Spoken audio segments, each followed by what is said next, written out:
우리 성도님들은 유레카란 단어를 들어보셨을 것입니다. 우리가 살면서 학교 다닐 때나 한 번씩 이런 유레카라는 말을 들어보았을 것입니다. 이 말 뜻은 무엇이냐면 뜻밖의 무엇을 발견했을 때 알았다, 깨달았다 라는 그런 뜻입니다. 이 말의 유래는 그리스의 철학자 아르키메데스로부터 왔습니다. 그에게 어떠한 과제가 있었냐면 그가 왕이 그를 불렀어요. 왕이 불러서 그에게 어떠한 명령을 내렸냐면 순금을 가지고 이 왕관을 만들었는데 이 왕관이 정말로 순금으로 만들었는지 한번 네가 알아보아라 라고 명령을 내린 것입니다. 그러니까 그때부터 고민이 되기 시작했습니다. 왕관을 부셔서 그 안에 다른 불순물이 섞이지 않았는지를 확인하면 쉬울 텐데 왕관을 부술 수가 없는 거잖아요. 그러니까 그 왕관 속 안에 이게 순금인지 아니면 다른 것들이 섞였는지를 알아내야 하니까 그것 때문에 심각한 고민에 빠졌습니다. 그러다가 머리가 너무 아파서 머리를 식히기 위하여 목욕탕에 갔습니다. 그리고 목욕탕에 들어가는 순간, 우리들도 한국에서 목욕탕 다녀보셨죠? 그러니까 물이 가득 차 있는 목욕탕에 몸이 쑥 들어가면 물이 바깥으로 넘치게 됩니다. 그것을 보면서 이 아르키메데스가 부력의 원리를 발견하게 됩니다. 그러면서 그가 깨달았다 라고 하면서 유레카 라고 소리를 치면서 너무 기쁜 나머지 옷도 입지 않은 채 벌거벗고 뛰쳐나갔다는 그런 이야기에서 이 유레카라는 단어의 기원이 되는 것입니다. 세상 사람들은 이렇게 세상의 원리를 깨달았을 때에도 알았다, 깨달았다 라고 하면서 기뻐합니다. 그렇다면 이 세상과는 비교할 수 없는 하나님 나라의 비밀을 깨닫게 된다면 어떻게 될까요? 우리가 하나님의 나라의 비밀을 깨닫게 되면 우리의 생각이 달라지고 우리의 인생이 달라지게 됩니다. 또한 세상의 것들을 배설물처럼 여길 수 있는 큰 은혜와 하늘의 기쁨을 가지고 살아갈 수가 있는 것입니다.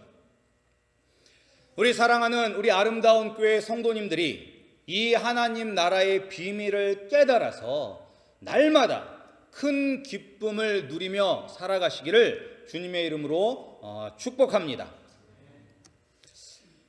오늘 우리가 읽은 말씀을 다음에 이어서 하나님 나라에 대해서 예수님께서 비유로 계속 말씀하고 있습니다. 그래서 두 가지의 비유가 나오는데 그 비유를 통해서 하나님 나라에 대해서, 하나님의 나라의 비밀에 대해서 우리가 한번 살펴보겠습니다. 26절부터 29절까지는 자라나는 씨의 비유이며 그리고 30절부터 32절까지는 겨자 씨의 비유가 나옵니다. 그리고 4장 처음에는 이 4장 처음에는 씨 뿌리는 사람의 비유가 나옵니다. 그러니까 이 세 가지의 비유를 보면 공통점을 발견할 수가 있는데 그것은 무엇이냐면 다 씨앗이 등장한다는 것입니다. 씨 뿌리는 사람에서도 씨앗이 등장하고 자라나는 씨의 비유도 씨앗이 나오고 그리고 겨자 씨의 비유도 씨앗이 나오게 됩니다. 그래서 여기서 말하는 이 씨는 무엇이냐? 이 씨앗은 바로 하나님의 말씀입니다. 따라서 하나님의 나라는 무엇으로부터 시작이 되냐면 바로 씨앗인 말씀으로부터 시작이 되는 것입니다. 따라서 우리가 보고 듣는 이 성경, 이 말씀에 어떠한 비밀이 있는지 우리가 함께 보겠습니다. 첫 번째 말씀에 숨겨져 있는 하나님 나라의 비밀은 이 하나님 나라는 우리가 알지 못하는 방법으로 일한다는 것입니다. 우리가 전혀 알지 못하는 그러한 신비스러운 방법으로 하나님의 나라는 일하고 있습니다. 우리가 한번 27절 말씀을 한번 읽어보겠습니다. 우리 27절 말씀입니다. 시작. 그가 밤낮 자고 깨고 하는 중에 씨가 나서 자라되 어떻게 그리 되었는지를 알지 못하느니라. 아멘. 그러니까 씨 뿌리는 사람이 나가서 씨를 뿌렸습니다. 그리고 씨를 뿌리면 열매를 맺게 됩니다.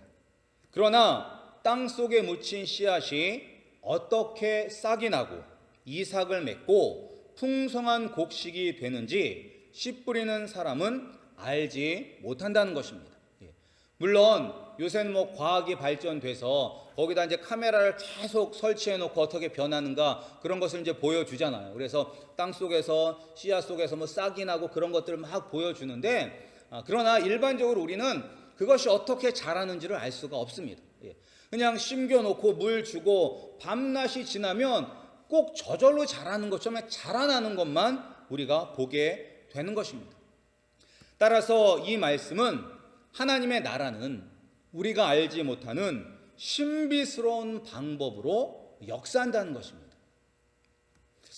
우리가 때로 교회 안에서 사람들을 보면, 어떤 사람들을 보면 깜짝 놀라는 경우가 있습니다. 양의 탈을 쓴 늑대와 같은 성도를 보아도 우리가 깜짝 놀라지만, 아유 어떻게 저분이 저럴 수가 있어라고 하면서 그렇게 놀라지만, 그 반대로 아니 어떻게 저렇게 사람이 변할 수가 있지? 좋은 의미로. 아니 맨날 예수 믿는 사람들 핍박하고 교회는 왜 가냐고 하던 사람이 아니 어떻게 저렇게 믿음이 좋은 사람으로 변할 수가 있지? 라고 우리가 그러한 경우를 볼 수 있게 됩니다. 이것이 바로 말씀이 일하는 방법입니다. 아무리 말씀을 전해도 꿈쩍하지도 않던 사람이 누구보다 뜨겁게 예수님을 사랑하는 것을 보면 참 놀랍습니다. 이렇게 그런 사람이 변화가 되는 것은 바로 그 사람의 마음속에 심겨진 말씀의 씨앗이 하나님의 은혜로 자라나기 때문인 것입니다. 따라서 하나님 나라의 비밀은 말씀의 씨앗이 풍성한 곡식을 맺는 그런 모든 과정 가운데서 하나님께서 하신다는 것입니다. 물론 우리가 신앙생활을 하면서 우리가 아무 수고도 안 하고 아무 노력도 안 하고 가만히 있어야만 된다는 것을 의미하는 것은 아닙니다. 그러나 우리가 수고하고 애쓰고 노력했기 때문에 영적인 변화가 일어나는 것이 아니라 바로 예수의 영이신 성령님께서 우리 안에서 역사하셨기 때문에 변화가 일어나게 되는 것입니다. 그 대표적인 인물이 바로 사도 바울입니다. 사도 바울은 어떤 사람이었습니까? 그가 처음에는 초대교회의 7 집사 중에 한 사람이었던 스데반 집사가 돌 맞아 죽을 때 그것을 당연하다 여겼던 사람이었습니다. 불쌍히 여긴 것이 아니라 돌 맞아 죽는 것이 당연하다 생각했습니다. 그리고 나서 거기서 그친 것이 아니라 이 사도 바울은 직접 믿는 사람들을 잡아 가두고 죽였던 사람입니다. 그래서 저 멀리 예루살렘에서 저 멀리 떨어져 있는 다메섹이라는 도시까지 쫓아가서 그곳에서 예수님을 믿는 사람들을 잡아 죽이려고 갔던 사람입니다. 그런데 그가 다메섹 도상에서 예수님을 만남으로 말미암아 변화되었습니다. 예수님을 만난 후에는 그가 쉬지 않고 전도하고, 그리고 그 당시 땅끝이라고 여겼던 스페인까지 가서 전도하고, 그리고 또한 세상의 중심이었던 로마에 가서 전도하고 또한 순교할 수가 있었던 것입니다. 사도 바울이 한 것이 아니라 바로 하나님이 하신 것입니다. 우리가 그것을 어떻게 알 수가 있느냐? 사도 바울의 고백을 통해서 알 수가 있습니다. 우리 고린도전서 10장 15장 10절 말씀을 우리 한번 함께 보겠습니다. 우리 고린도전서 신약성경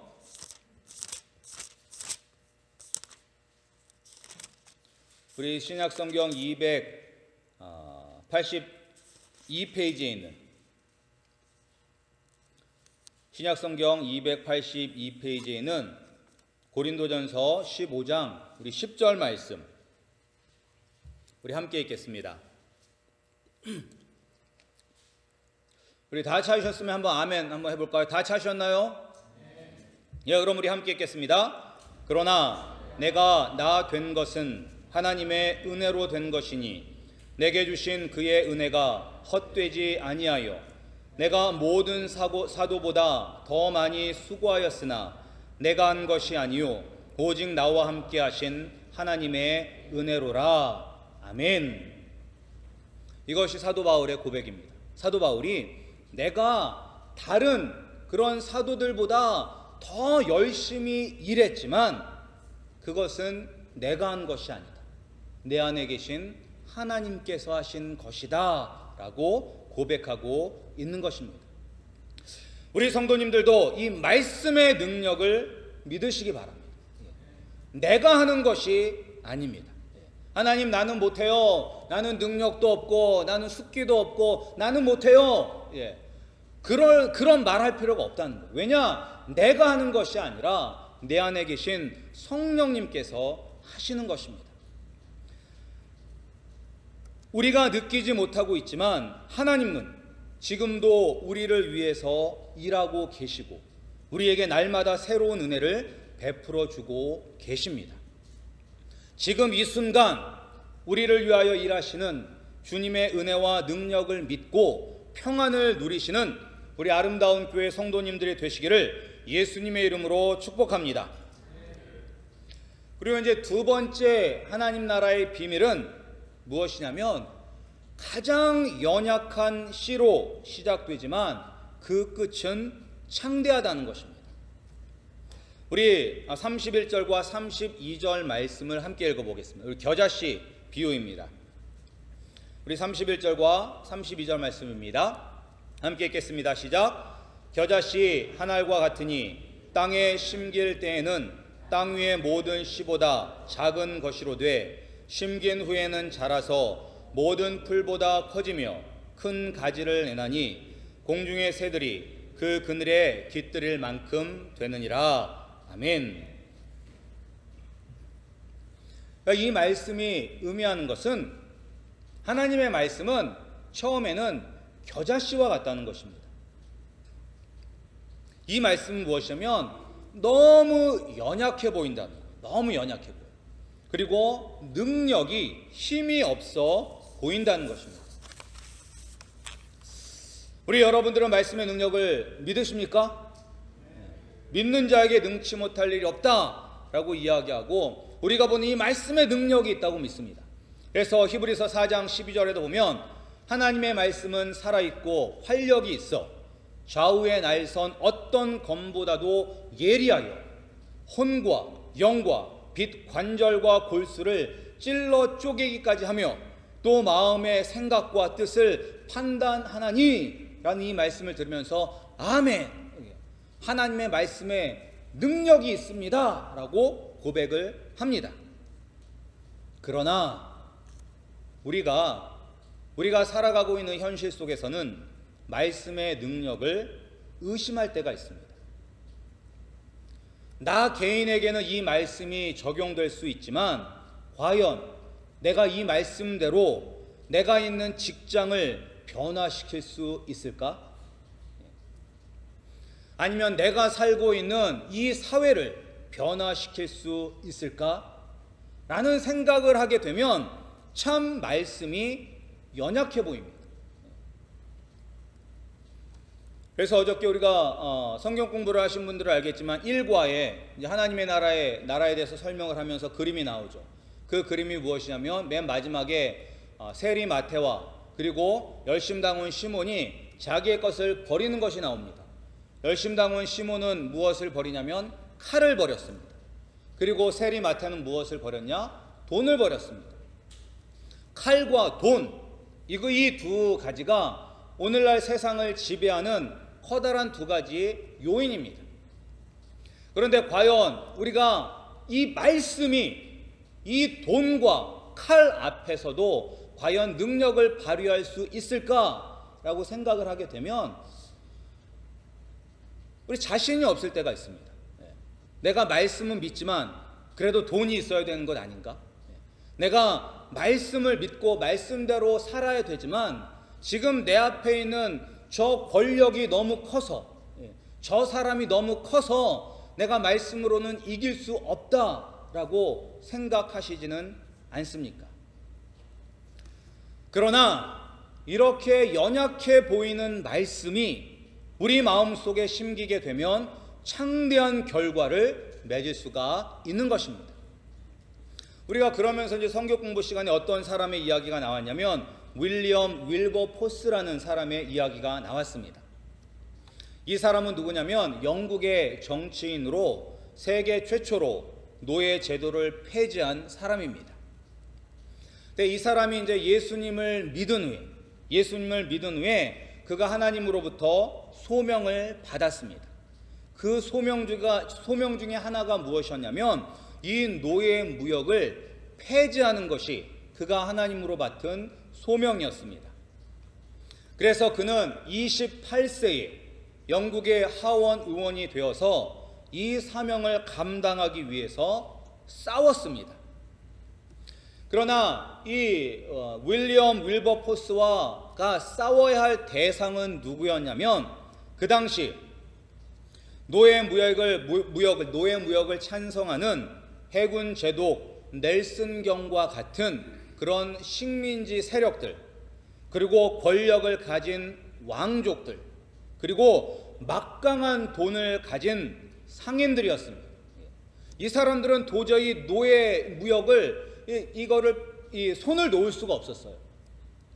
왜냐하면 이 노예 무역을 통하여서 영국 국가 수입원의 3분의 1을 차지하였습니다. 그러니까 노예를 사고 파는 이 무역을 통해서 영국, 오늘날 말하면 GDP의 약 33%를 차지하고 있었어요. 이 산업이.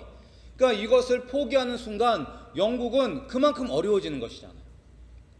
그리고 또한 해군력 증강 등 국가 안보에도 큰 공헌을 했습니다.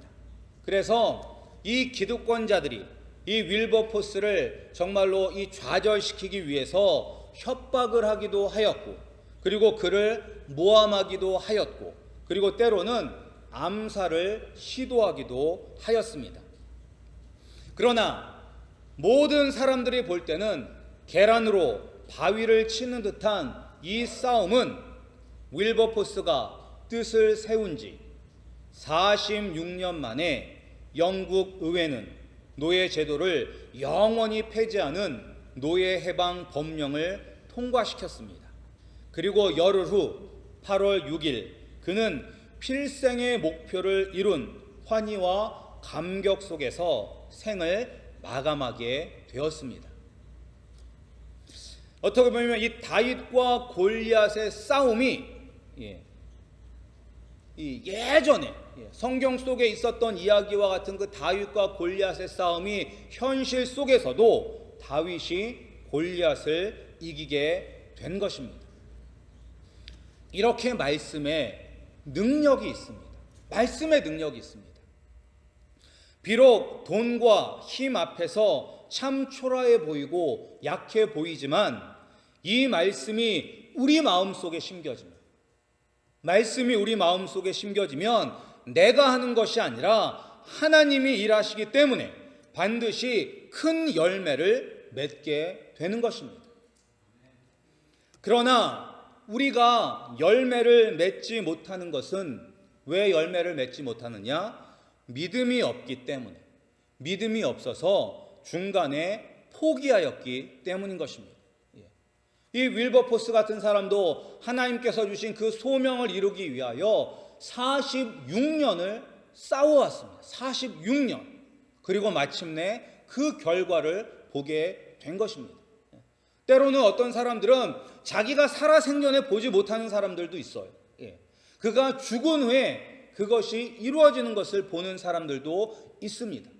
그러나 그들은 믿음의 눈으로 보았기 때문에 현실, 세상의 눈으로 본 것이 아니라 믿음의 눈으로 보았기 때문에 절망하지 않고 포기하지 않고 끝까지 싸워서 승리할 수가 있었던 것입니다. 말씀에 능력이 있음을 믿고 믿음으로 살아 큰 믿음의 거목들이 되셔서 풍성한 열매를 맺으시는 우리 아름다운 교회 성도님들이 되시기를 주님의 이름으로 다시 한번 축복합니다. 우리가 이제 이렇게 하나님 나라의 비밀을 알았잖아요. 하나님의 나라는 신비로운 방법으로 일한다. 하나님께서 일하신다. 그리고 하나님 나라는 시작은 겨자씨처럼 미약해도 그 결과는 우리가 생각하는 이상으로 창대하다라는 것을 배웠습니다. 그렇다면 이렇게 하나님 나라의 비밀을 알고 있는 우리는 어떻게 살아야 할까요? 어떻게 살아야 하냐면 우리는 주님의 말씀에 더 집중해야 됩니다. 말씀에 더 관심을 가져야 하고 말씀에 더 궁금해야 돼요. 말씀에 목말라야 돼요. 우리가 지난주에 말씀드렸다시피 예수님께서 왜 비유로 설명을 하셨냐면 더 많은 사람에게 말씀을 선포하기 위해서 비유로 말씀을 하셨습니다. 그런데 그 비유는 겉에 들어간 난 뜻뿐만 아니라 영적인 뜻이 숨겨져 있었습니다. 그래서 더 알기를 원하는 사람들은 점점 더 깊이 예수님과의 교제에 빠지게 됩니다. 그러니까 그 말씀이 너무 좋았지만 그 말씀의 뜻을 잘 이해가 안 되니까 예수님께 찾아왔잖아요. 그곳에는 제자들도 있었고 다른 사람들도 있어요. 그러니까 말씀을 듣던 사람들 가운데 이 말씀을 더 알고 싶어서 예수님께서 끝까지 남아서 예수님께로 간 사람들이 있었던 것입니다. 그리고 그 사람들이 더 많은 하나님 나라의 비밀을 알게 되고 감사하고 기뻐하게 된 것입니다. 이것을 의미하는 것이 바로 24절 말씀입니다. 우리 24절 함께 볼까요? 우리 24절입니다. 시작. 또 이르시되 너희가 무엇을 듣는가 스스로 삼가라. 너희의 헤아리는 그 헤아림으로 너희가 헤아림을 받을 것이며 더 받으리니. 이 말씀이 무엇이냐면 우리가 말씀을 들을 때 집중해서 들으라는 거예요. 너희가 무엇을 듣는가 스스로 삼가라. 이거는 뭐냐면 말씀을 들을 때 주의해라, 주목해라, 귀를 기울여라 라는 뜻인 것입니다. 그래서 우리가 이 말씀을 듣고 말씀을 더 사모하고 말씀을 듣고자 더 애를 쓰면 쓸수록 하나님 나라의 비밀이 우리에게 더 많이 열리고 우리가 그것을 누릴 수가 있다는 것입니다. 우리 성도님들은 육에 속해서 날마다 세상 근심과 걱정 속에 사시기를 원하십니까? 아니면 영에 속한 사람이 되어서 하나님 나라인 천국을 지금 이 순간 이곳에서 경험하며 사시기를 원하십니까? 예수님께 집중하고 또는 그분의 말씀에 집중하심으로 더 깊이 예수님과 교제하시고 또한 세상이 줄 수 없는 천국의 기쁨을 누리시는 우리 성도님들이 되시기를 소원합니다.